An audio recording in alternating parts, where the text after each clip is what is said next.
So, on this song, I'll sing a little line, just sing it right back at me. Are you ready? Yeah. All right, because this song moves. I am the light, I am the light, in this world, in this world, I am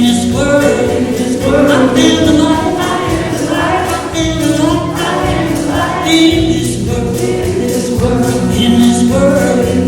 this is the place, this is the time, let it shine, let it shine, let it shine, let it shine. I see the joy, I see the joy, I see the joy, I see the joy in this world, in this world, in this world, in this world. I see the joy, I see the joy, I see the joy, I see the joy in this world, in this world, in this world, in this world. This is the place, this is the time, this is the time. Let it shine, let it shine, let it shine. I'm living love every day, love every day. I'm living love every day, living love every day. I'm living love every day, living love every day. Spreading peace along the way, spreading peace along the way. Right time, right place, living love every day, every day.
Good morning, friends. As our musical guest today, we have the incomparable Robert Anderson. Accompanied today by Lisa Guilfoyle on vocals, Gary Smith on drums, and Richard Clark on the keys. Robert does have CDs available for sale following the service, so if you hear something you like, please go over and pick them up. I do believe he's offering are we offering a sale today? Free CD with any purchase. Wow, folks. If you can remember what a CD is. No MP3s for sale. It's all CDs. I'm Reverend Phil Tapp. It's my great privilege to be before you this morning in our continue our month-long series in Pulled by Vision. I really want to start this morning by welcoming anybody who's brand new to CSL Parker. Do we have anybody who's brand new here today? We do. We have a gentleman right back there in the back. So thank you. I was looking for a center to call home. Man, I came into CSL Parker back in 2012. I sat in a pew and I heard people speaking my language. And the minister at that time said something that was so powerful to me. She said, "Welcome home. We've been waiting for you." Wow. And thus embarked a wonderful self-discovery trek that is still going on for me today. So welcome to you. There's somebody special I really want us all collectively to welcome today. Do we know who this person is?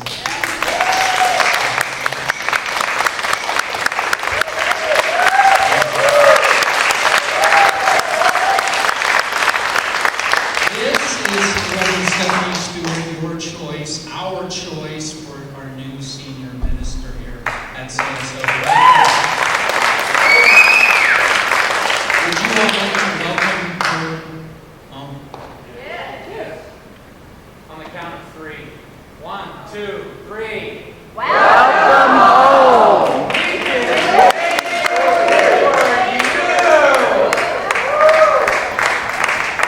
And I would now like to turn it over to Reverend Steph.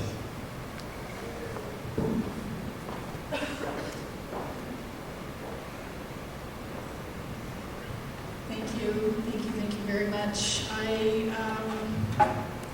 cannot tell you how thrilled I am to be your senior minister. I'm getting a little emotional. My heart landed here a long time ago. So I am thrilled to be his senior minister. Will you join me in prayer for our invocation? So centered here and now, I simply rest. I rest in the place where God is, right here, right now. Spirit lives here. And I say yes. I say yes to this place, this time, this now. Knowing that Spirit flows and simply is. That all of us that are here now are here by divine appointment. That this service is one of joy and peace and love. I know that we are here because we are meant to be here. We are here because we are CSL Parker. We are a place of spirit. We are a place of love. We are a place of absolute joy. And I say yes to that. So I release this into a law that only knows yes. It only says yes to us. And in deepest gratitude, I let it go and I let it be. We say together, so it is. Now I'll turn this over to Vicki for announcements.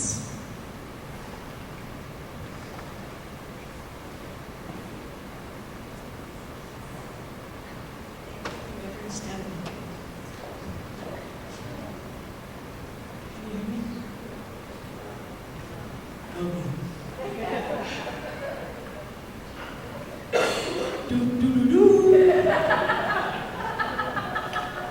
Good morning, everybody. There's a lot going on here at CSL Parker, and so here's the skin. First and foremost, we just welcomed you, Reverend Stephanie. We are welcoming her as our new senior minister in her role, and she begins her journey with us on August 1st, although she's already here. So welcome. So are you interested in being a member of CSL Parker? We have a new discovery class on Saturday, August 7th, and we're really excited about it.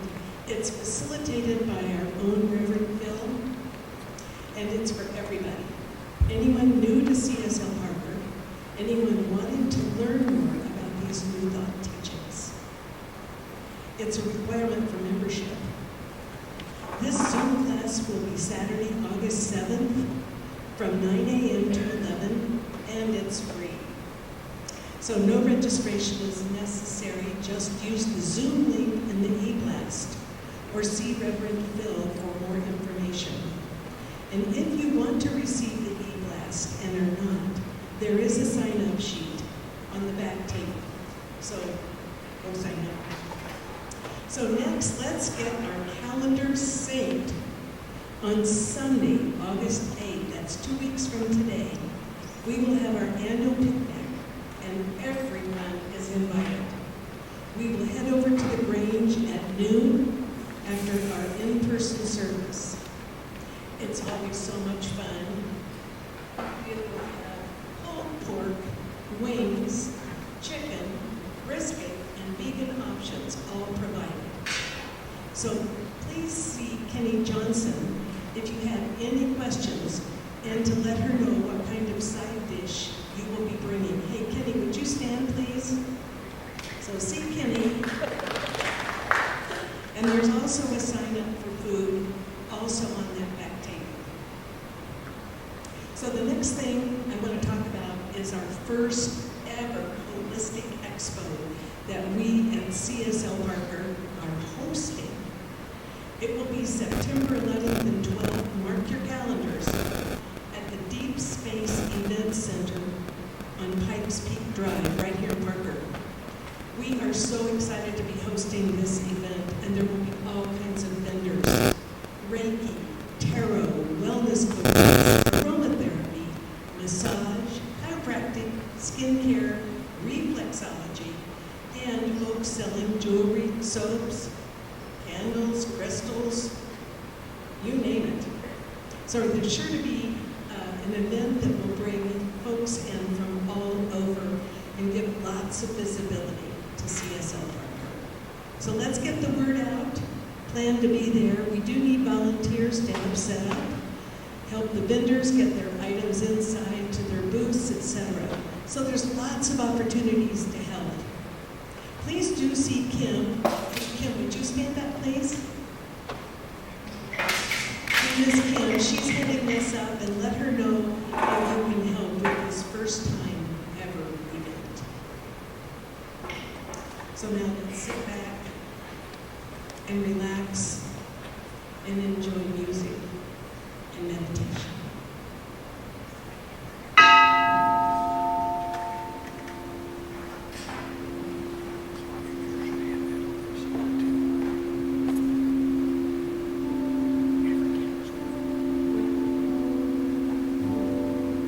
I invite everyone to please close your eyes.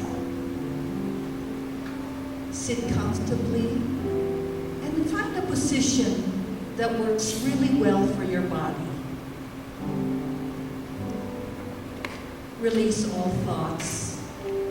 Be completely relaxed and be in this moment. And I just want you to take a deep breath in, inhaling through your nose and exhaling through your mouth. Take another in breath and an out breath. An in breath and an out breath. As you slowly breathe in, recognize and feel the state of your body and the quality of your mind. Take the time to scan your entire body, starting from your head and down to your toes. And as you slowly work your way into your body, slowly moving down, relaxing in this moment. Feel if there's any tension that you would like to release as you get into this moment. Love this beautiful moment of meditation. Relax and enjoy. Now tell me what is in your mind. Is it at ease? Or are you restless, your mind filled with negativity, fear, or doubt? Release it. Be in this moment. Come here with me. Now I want you to take both hands and place it over your heart. And take another inhale through your nose and an exhale through your mouth. Now ask yourself, what does it feel to put my hands over this very tender area where I experience love for myself and for everyone? Feel the beauty of this moment. Relax. Breathe in and breathe out. And as you breathe in, let that air flow through your lungs and out into the world. Another wonderful, relaxing breath in and out. And as you exhale, release all negativity in this moment. And as you inhale, tell yourself, I am peace. As you exhale, tell yourself, I am love. I am peace. And I am love. Now I want you to imagine this large mirror just in front of you. Look deep into your eyes. What do you see? Hate and sadness, love and joy, or neutrality. Whatever the reflection shows, tell yourself, I love you. You are beautiful. You are perfect, whole, and complete. Whatever that image may be, know that it's temporary. And the next time you look into this mirror, it may not be the same. Now I want you to breathe into your heart and visualize love pouring out from your hands into your heart, filling you up your entire body.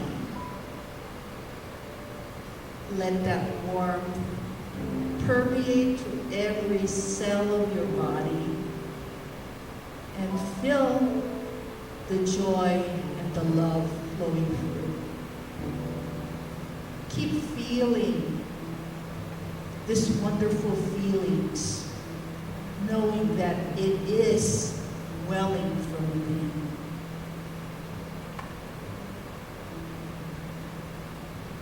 Take another deep breath in and out. And allow the presence of love to travel through your body in comfort and in ease. Say to yourself, I am love. I am peace.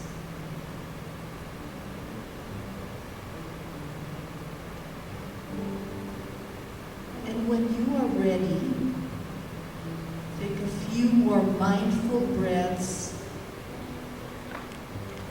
and gently open your eyes to this world.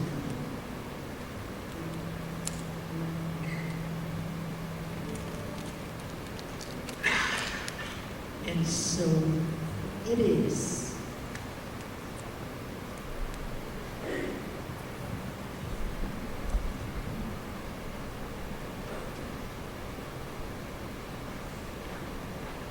So repeat after me. We are living. We are living. We are living in the heart of God. Sing it with me when it comes to God.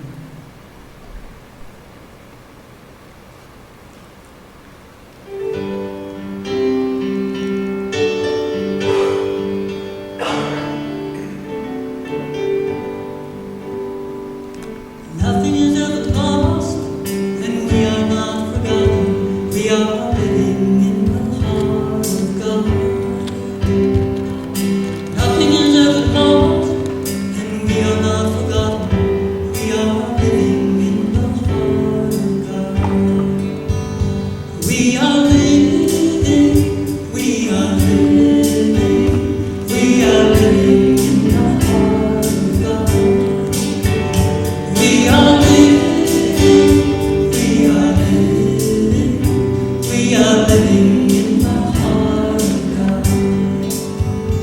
We are living, we are living, we are living in the heart of God.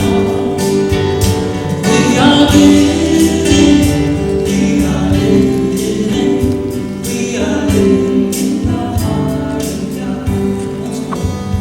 We are living, we are living, we are living in the heart of God. We are living, we are living, we are living in the heart of God.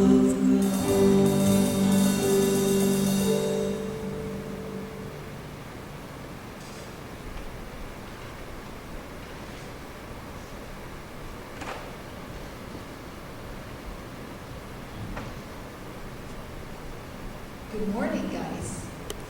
Okay, now this reading is taken from the Science of Mind, July 2021 issue.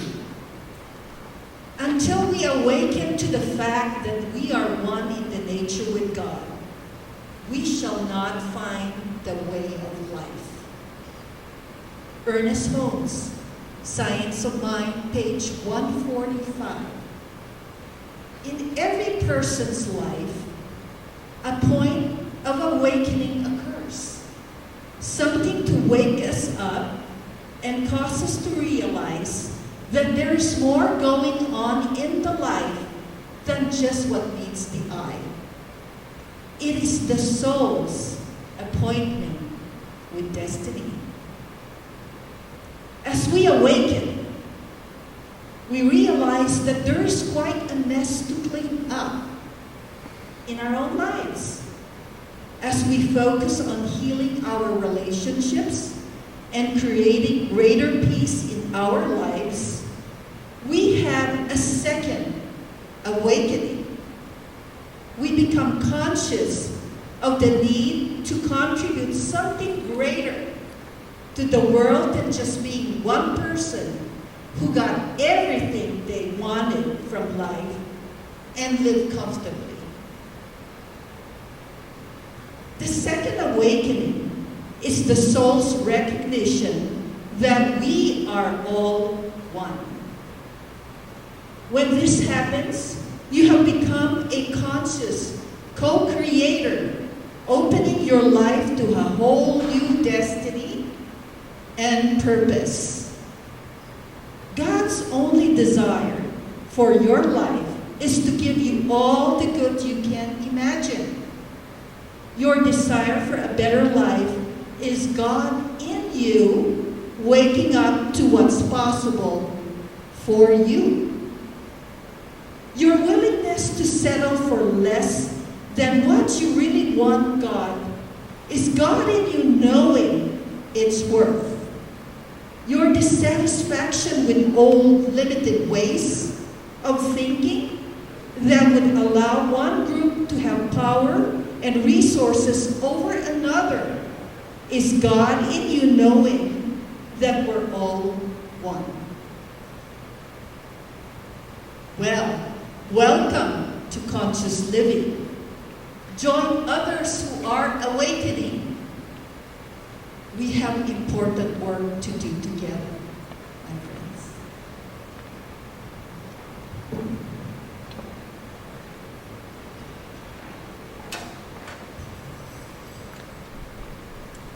I was driving in my car somewhere, probably a rental car, and listening to NPR, because that's my friend that drives with me in the car. And it was December 1st, it was World AIDS Day, and then they were playing the story of a little South African boy named Nkosi Johnson who was born with HIV/AIDS. And when he was 8 years old, by the time he was 8 years old, he already had his first and second awakening. Didn't have a lot of time. And he was an old hand at HIV/AIDS by the time he was 8, so he decided to go out into the townships and villages around Johannesburg and talk story and tell people about the drugs they could use and not to be afraid. 8 years old. Word got out about him, and he was given a chance to speak at an AIDS conference in Johannesburg. He went to Europe and spoke. Oprah heard about him. You know what happens when Oprah hears about it. Your story gets bigger, it goes on. So I'm listening to this story, and they played a recording of his voice, his little 8-year-old voice. He said the most amazing thing. He said, do all you can with what you have, in the time you have, in the place you live. I said, that sounds like a song. And it is.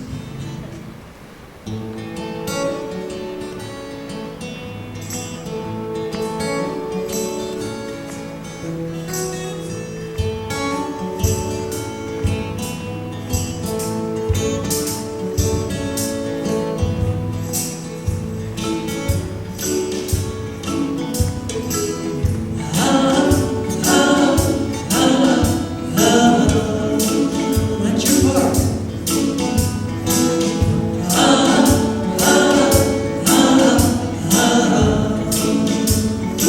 Sounds good.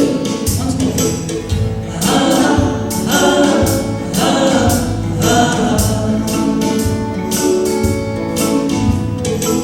One little boy in Africa, he put a face on AIDS. Told his story to the world till he died. These are the words he said. He said, do all you can with what you have, in the time you have, in the place you are. Do all you can. Do all you can with what you have, in the time you have, in the place you are. Do all you can. Do all you can.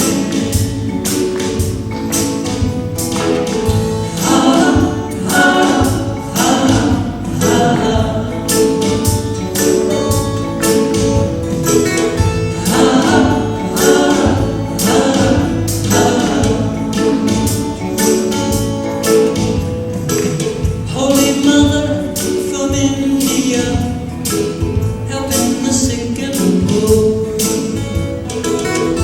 When he asked, why do you do these things? She said, this is what I came here for. She said, do all you can with what you have, in the time you have, in the place you are. Do all you can.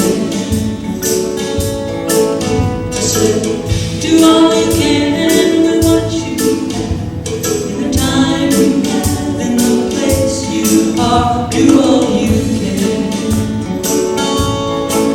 Do all you can.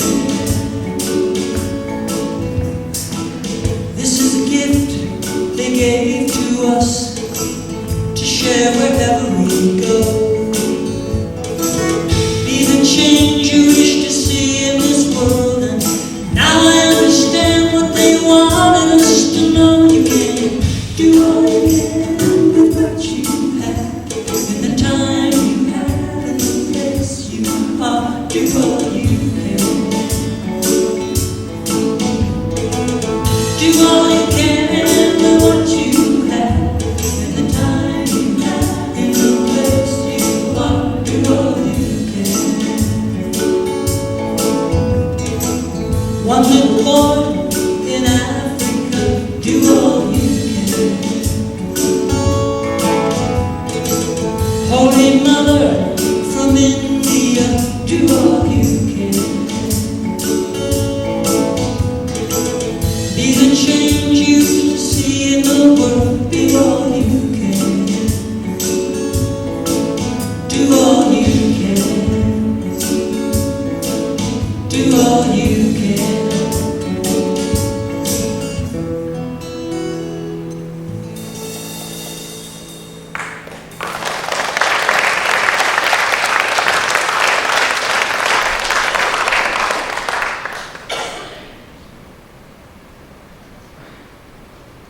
So smooth, Robert. Thank you so much. I'm going to move this so that I can avoid a feedback problem. Richard, I'll hand this to you right now. Thank you.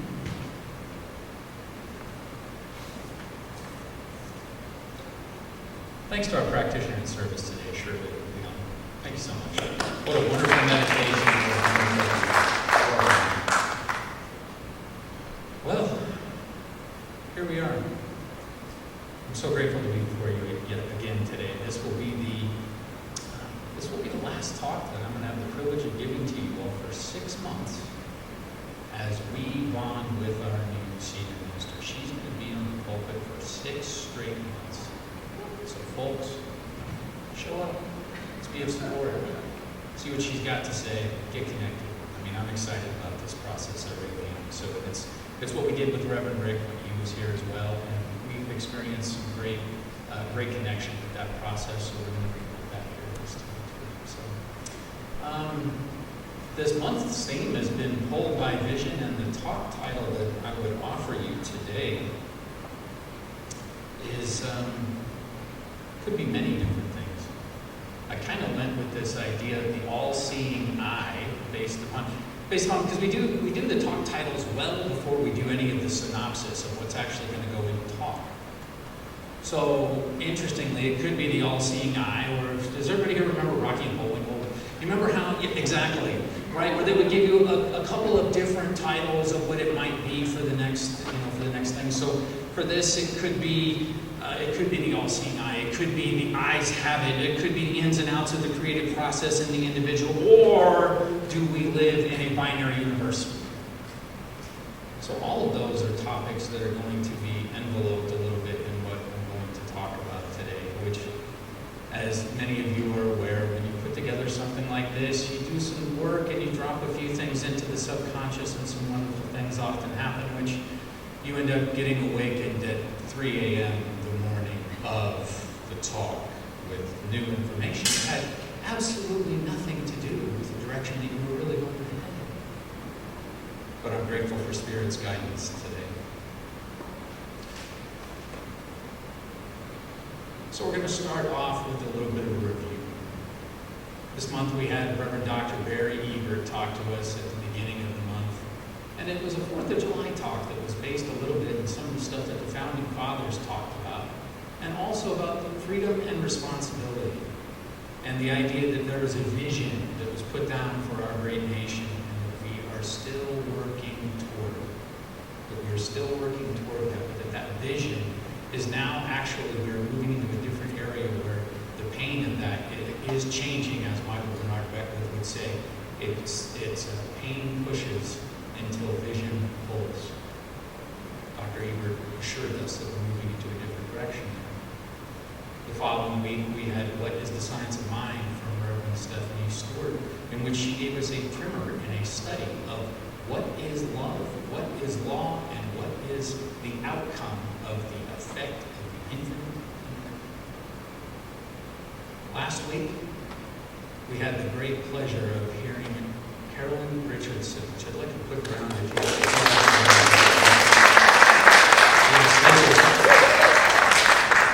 Carolyn posed the question, starting with the vision of CSL's vision of the world that works for all, and approached it from the area, well, the world's got to work in order for it to work for all. And are we doing the best that we can do to be good stewards of what it is that Spirit has provided for us?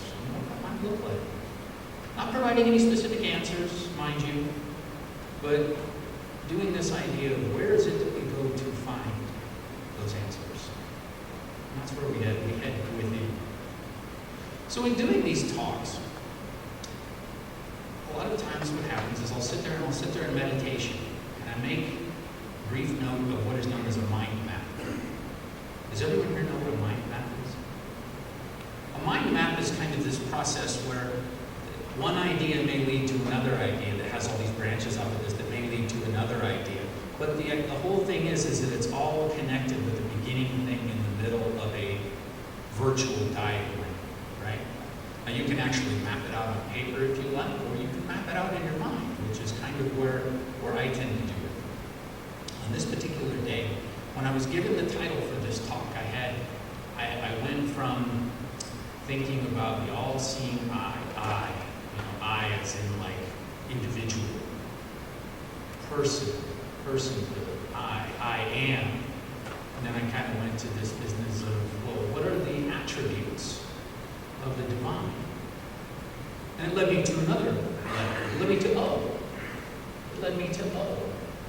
And then after comparing O's and I's for a little while, which might be comparable to outside and inside, I'll explain to you in just a little bit why. It led me to an examination of what those mean in symbols as well. Zeros and ones. And then it led me to think of a great mathematician. I started thinking about math, and I started thinking about this idea about how math is another expression of the nature of spirit. And it led me to thinking about binary. And it led me to thinking about diversity. And then it led me to thinking about the Tao. So that's where we're headed today, folks. So let's begin with that all-seeing eye. Okay? What is the picture that comes to your mind when you think of the all-seeing eye? Not the eye of Sauron, okay, from Lord of the Rings. That's not what I'm talking about. What's the picture that comes to your mind? Is it the one that appears on the dollar bill? Yeah.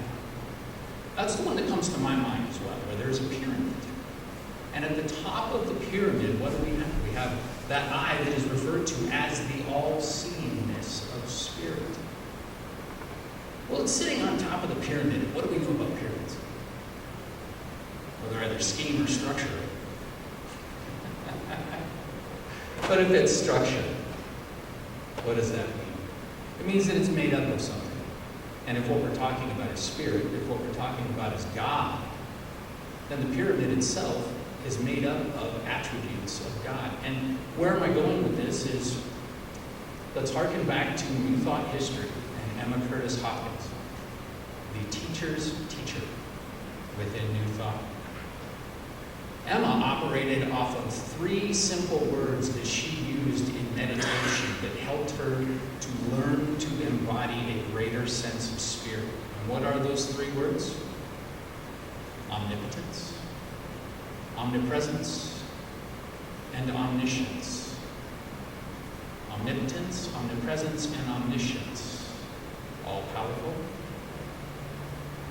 ever present in equal measure, and all-knowing. It's very important when reading her that she would talk about it, and she'd use the word, instead of saying omnipotent, she would say omnipotence. Is there a distinction? When you sit with that word, is there something different for you about the word omnipresence versus omnipresent? There is, isn't it? There really is. When we sit with those words, it's not that spirit is omnipresent, it's that spirit is omnipresence, a living, flowing sense of beingness that we are inextricably tied to. So there you have 3 sides of the pyramid that I offer you. Because a good pyramid has 4 sides, right, with a square bottom, right? Interestingly, I did learn in studying pyramids just a little bit that the Egyptian pyramids are actually 8-sided. Did you notice? It's not a straight shot going up. They actually curve a little bit up at the top so that they have different facets. But I digress. For our purposes, we're using 4 sides and a square at the bottom. The 4th side is actually one that's put together by Ernest Holmes. And this comes from the book Essential Ernest Holmes. And what he talks about is another O word. Omnibenevolence, which means that God is all good. So you have those 4 components, and the grounding of all of it, upon which everything sits, is consciousness. Consciousness is what all of that rests on, because, friends, that's what we are. And as a result of these O words, which we might term to be outer, because it's in the expansiveness of spirit. These are things that we really can't necessarily wrap our heads around. And we think of them in terms of macrocosm, in hugeness, instead of being something that's small inside. But all of those equate to the all-seeing eye at the top, which I would say is this. Everybody's aware of quantum mechanics, right? What does quantum mechanics talk about? The observer effect, correct? That something only collapses into a sense of beingness when it is observed. That's what our role is, folks. The I, the you, the me, we are factories. The human brain is a collapsing unit, creating reality. It is God working through each and every one of us. So it leads to the I, doesn't it? The omnipresence of Spirit, the O's of Spirit, I have to lead to something that I'm going to go ahead and call the 9 I's, which each have like a subset of 3, okay? Because this is brought to you today by, this talk is brought to you by the number 0, the number 1, the letter O, I, and the number 3. And the reason that we go with 3 a lot of times is because it has everything to do with the true nature of Spirit. We talk about it as it being cause, medium, and effect. There's a 3, right? Seeds with a plant. There's another 3. So I'm offering you another way to look at this. And what these I's envelop are essentially how God works through you and I. The first subset of 3. Infinites. I have these as a little bit of an equation as well. And I'm going to go ahead and call it infinites. Does that have a different feeling for you? That sure feels a lot more alive than infinite to me. Infinites plus intelligence equals individuation. This is about the idea of Spirit knowing itself. Let us turn to Dr. Holmes to find out what he would have to say about this. This is from the Essential Ernest Holmes, which if you do not own a copy of this book, please buy one. This is simply the most accessible Ernest Holmes you are going to find. There is a universal wholeness seeking expression through everything. We are calling it simply life. The religionist calls it God. The philosopher calls it reality. Life is infinite energy coupled with limitless creative imagination. It is the invisible essence and substance of every visible form. Its nature is goodness, truth, wisdom, and beauty, as well as energy and imagination. Our highest satisfaction comes from a sense of conscious union with this invisible life. All human endeavor is an attempt to get back to first principles, to find such an inward wholeness that all sense of fear, doubt, and uncertainty vanishes. That, my friends, is a vision. That's what Holmes is granting us right there. He goes on to say, could we but comprehend the fact that there is a power that makes things directly out of itself, by simply becoming the thing it makes. Could we but grasp this greatest truth about life and realize that we are dealing with a principle, scientifically correct and eternally present, we could accomplish whatever it is possible for us to conceive. Life externalizes at the level of our thought. So going back to those first 3, infinites, intelligence, and individuation. This is what the philosopher would refer to as the subject-object split. In order for spirit or the great reality to know itself, it simply had to create out of the only thing that there was available to create itself. How did this occur? How did this happen? I don't know, but we're living it. That's what I can state. Hence, individuation. The entire physical universe being created that the Creator may know itself in an experiential form.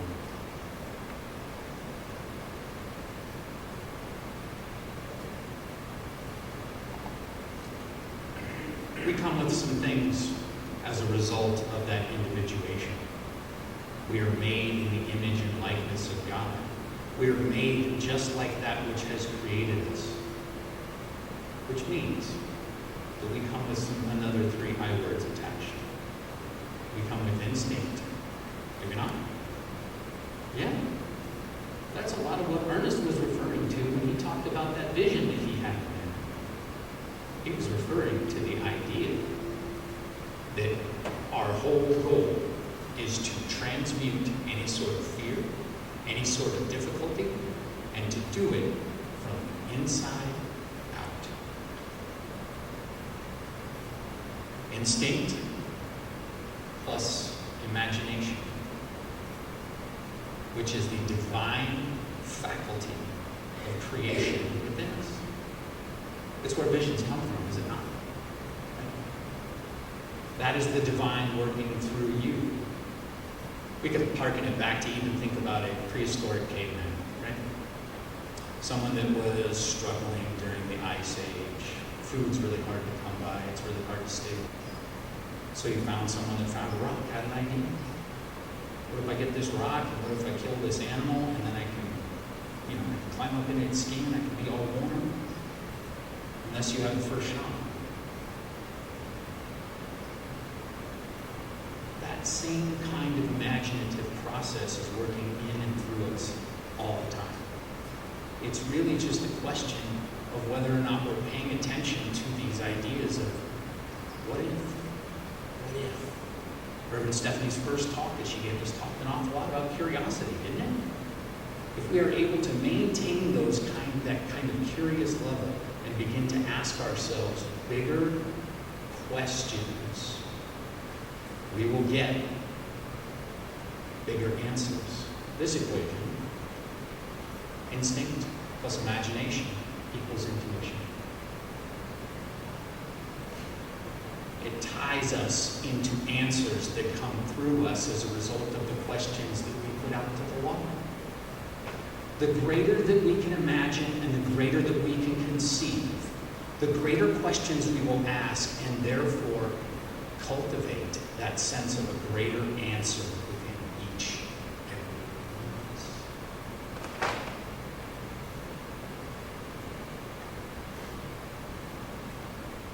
The final 3.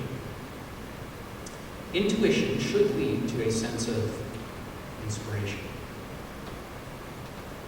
Inspiration plus innovation equals intuition.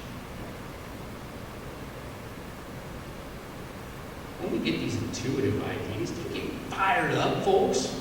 Do you get fired up when Spirit's speaking to you? When you get these hits of these things where it comes out of left field and it's fitting in with that imaginative piece that you had earlier?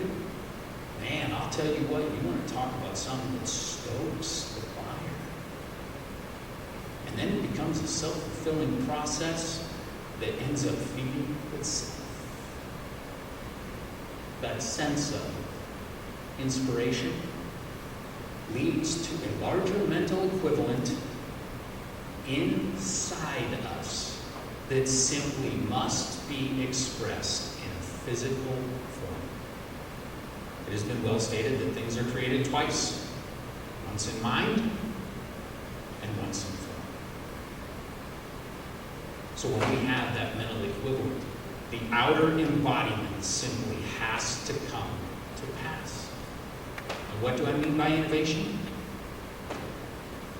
Things that render the old paradigm null and void. That's what I'm talking about. And that's what we need. That's what we really need. We need to get to the point where we are really utilizing the creative process to find solutions to problems that they're pretty big. But nothing's too big for God, right? Nothing's too big for God. So it leads to a sense of integration. But what I mean by that is that our new idea, our new baby, our new thing that has been birthed, that we have followed through on, that we've felt, that we've spoken in, and treatment, everything that we have put into being has now become a part of us. And as a result of it becoming a part of us, it becomes real in the world. And as a result of it being more real in the world, we become more godlike. Michael Bernard Beckwith talks about the stages of creative process. The first one is this idea that it is done to us. And many of us operate in this victim consciousness for a good portion of our lives. Many people are able to look at it and to move to a stage where they recognize that the world is not being done to them, it is being done by them. And as a result of that, they begin to take ownership for their consciousness. They begin to understand that their quality of consciousness is what is creating the situations and circumstances in their lives. They may have the opportunity to move from that point into an area where they are allowing God to express through them. And eventually to an area where it is done as them. That is what I mean by integration. So integration led me in my kooky mind map, which hopefully you all are hanging on right here. I can see that some of you are, some of you are getting it, some of you are like, what the hell is this guy talking about? I get it, I understand. But it leads to this idea of, it led to me to this business of integers or integral calculus, and I got to thinking about Gottfried Wilhelm von Leibniz. Does anybody know who this guy is? Come on. Anybody remember calculus? Come on. Yeah, he's the guy who did calculus. Now here's the thing that's funny. He was a philosopher, but he was also one of these gentlemen that was really heavily interested in the nature of things. And he used numbers as a holistic expression of that. That's part of what he was after. He was actually very well steeped. You'd be surprised in Eastern philosophy. You know, he was I can't remember if he was Swiss or German, but he was one of those two, right? Leibniz was the gentleman who birthed binary code, which is made up of what? Zeros and ones. Let's think about those for a second. Zero. What does zero represent? What does it represent? Nothing, right? In math, it means nothing. It means that there is absolutely nothing, but at the same time, wrapped in within that, what could it also be? Whole, right? Complete. It could mean that idea, but what it really represents is potential. That's what that circle represents. That's what zero represents, is the potential to move to one. And as we just talked about with that idea of moving from infinite intelligence to individuation, we move from 0 to 1 as a result of that subject-object split in which the physical universe was created. One represents what? It actually is one. What does it represent? It represents something. Or it can represent what we call oneness as well, right? It can represent that same thing. So when you began to put all these things together, he put together binary code. And binary code today, folks, amazingly, is why we have electronics today. Did you know that? Everything operates off of binary code. Everything operates off of the space between nothing and something in special combination. So what's so interesting to me about when I think about that idea, I start to think about zeros and ones. Where do I see those in other things? Where do I see that? Eastern philosophy. I see it in the Tao.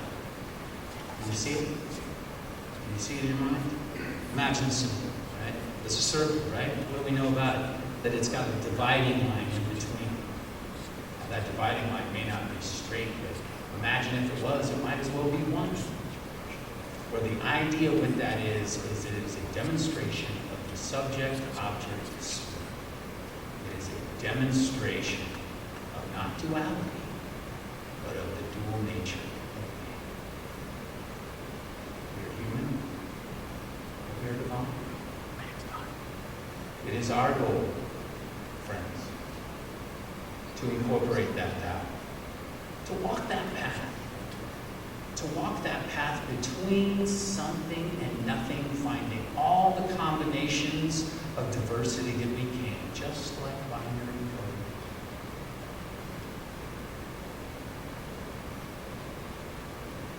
Is there a right way to do it? Is there a wrong way to do it? Well, I guess that'd be why they refer to the Tao as the way. It's more of an area of harmony and balance, the friends. We learn through experiential process, just as God is learning with each and every one of us. Thank you for your time.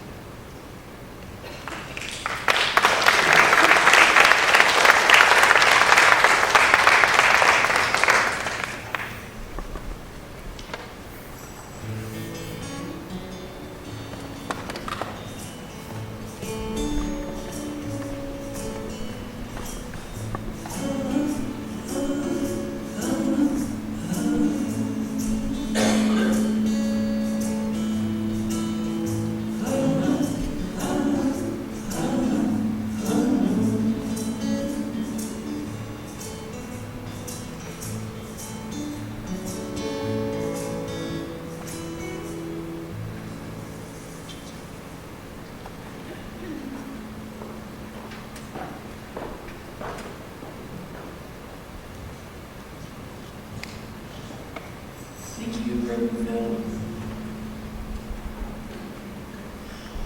So now it's time for our offering. So, drawing a blank. We can even work on sure some more movies.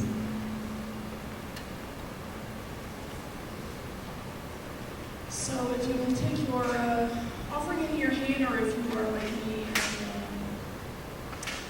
and give electronically, if you take your offering into your heart.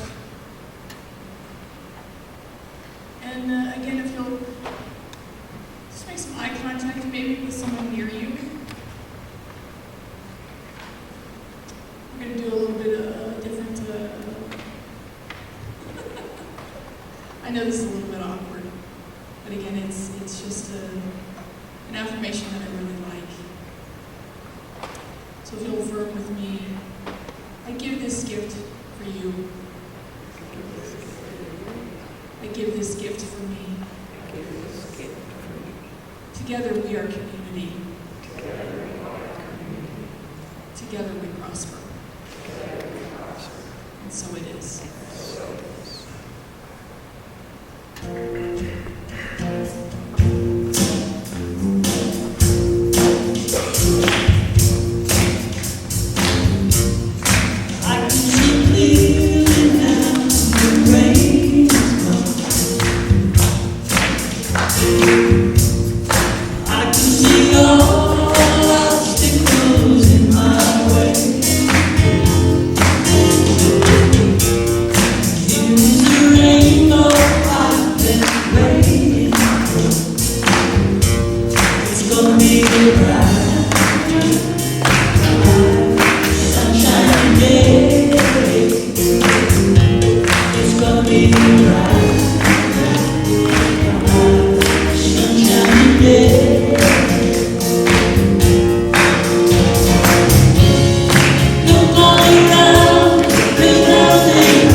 Just like you made it now.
service today, and thank you for your gifts and tithes.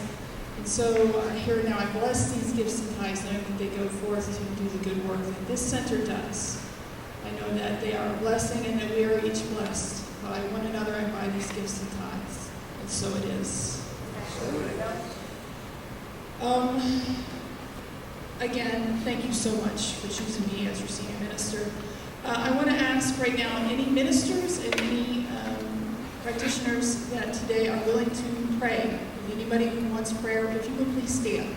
That includes me. I'm willing to stand, or I'm willing to pray with anybody at all. I know that some of you are signed up for ministry of prayer. Please take a look around.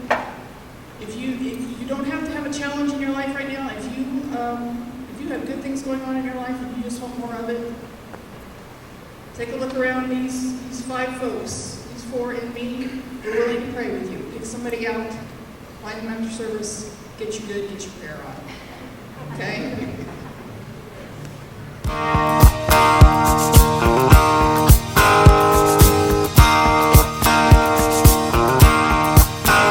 There's a reason for the sunshine sky, and there's a reason why I'm feeling so high. Must be the season when that love light shines all around us. So let that feeling grab you deep inside and send you reeling where your love can't hide, and then go stealing through the moonlit nights with your lover. Just let your love flow like a mountain stream, and let your love grow with the smallest of dreams, and let your love show, and you'll know what I mean. It's the season.